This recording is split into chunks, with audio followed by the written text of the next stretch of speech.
Russian President Vladimir Putin is trying to reassert his authority after a weekend of chaos in the country.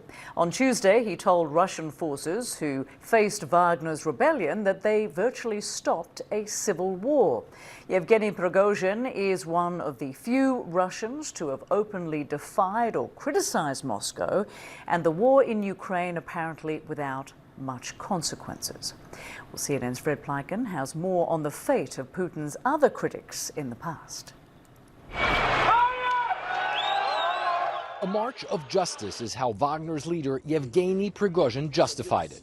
For others, such as Russia's leader Putin himself, this was betrayal, a red line not many dare to cross.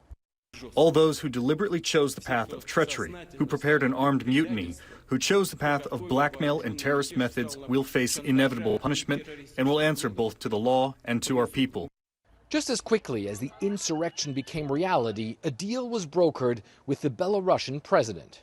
While the situation appears defused for now, many who dared to defy Putin paid a heavy price. A fierce Kremlin critic, Boris Nemtsov, was once one of Russia's promising opposition leaders, jailed several times for speaking out against Putin's government. But in 2015, on a Friday night, just steps away from the Kremlin, Nemtsov was shot and killed, a dissident voice silenced. 5 Chechen men were later found guilty and sentenced to over a decade in prison. Oppose Mr. Putin's rule, threaten his establishment, and life can turn into one behind bars. Once the wealthiest man in Russia, former oil tycoon Mikhail Khodorkovsky crossed the line with Putin when he began to promote reforms and accused him of corruption. Khodorkovsky was charged with tax fraud, a charge he says was politically motivated. Putin, then the prime minister, was asked about the case and he replied, a thief should be in prison. The maximum prison sentence was given to the Kremlin critic and he spent years behind bars. Alexei Navalny, a staunch Russian opposition leader critical of Putin, fell into a coma on a flight returning to Moscow 3 years ago. He was later medevaced to Germany, where he recovered. Investigations later concluded he was poisoned with a nerve agent. Navalny vowed to keep fighting. An opposition threat to the Kremlin lingered, and as he landed back in Russia months later, he was arrested. Now held in a maximum security prison, Navalny faces a term extension that could possibly see him behind bars for decades.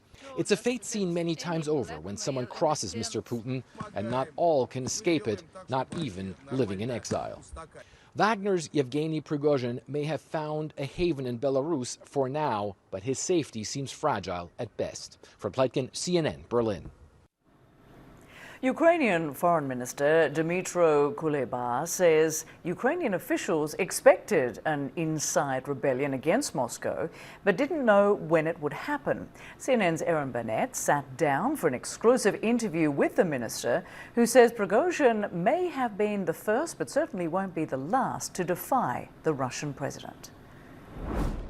Has the rebellion in Russia, as you've seen over just these past few days, and I know it's sort of still the fog and chaos of it, but has it changed anything on the front lines? I spoke to a drone operator, a Ukrainian drone operator. He's operating near Bakhmut, and he was saying on Saturday they felt a palpable panic from the Russians, but that it then subsequently returned to what he said would be quote-unquote normal in terms of their behavior.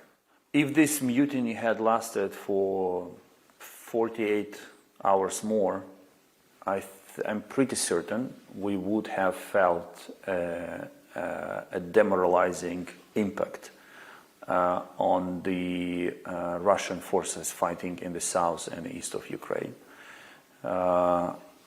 Unfortunately, Prigozhin gave up too quickly, so there was no time for this demoralizing effect to penetrate Russian trenches. But nevertheless, this was not the factor that our forces were counting on. Yeah. It was like a force majeure, so it doesn't change anything in our plans, and as we continue our counteroffensive. But the foreign minister admits Vladimir Putin still has one card up his sleeve: Russia's nuclear weapons. He warns it's a game Western countries do not want to play with Moscow. In the context of Putin's situation right now, do you think that his decision to use nuclear forces in some way is a real possibility? Frankly, I believe that the fear of nuclear weapons is the last argument Putin has in his pocket. I think it's nothing more than a fear game, because Putin loves life too much. And Even if his power is threatened. And people around him love life even more.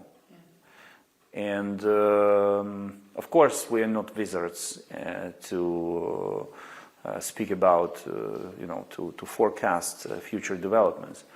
But the West will make a big mistake if it decides to play the nuclear fear game with Putin. Our thanks to CNN's Erin Burnett for that interview.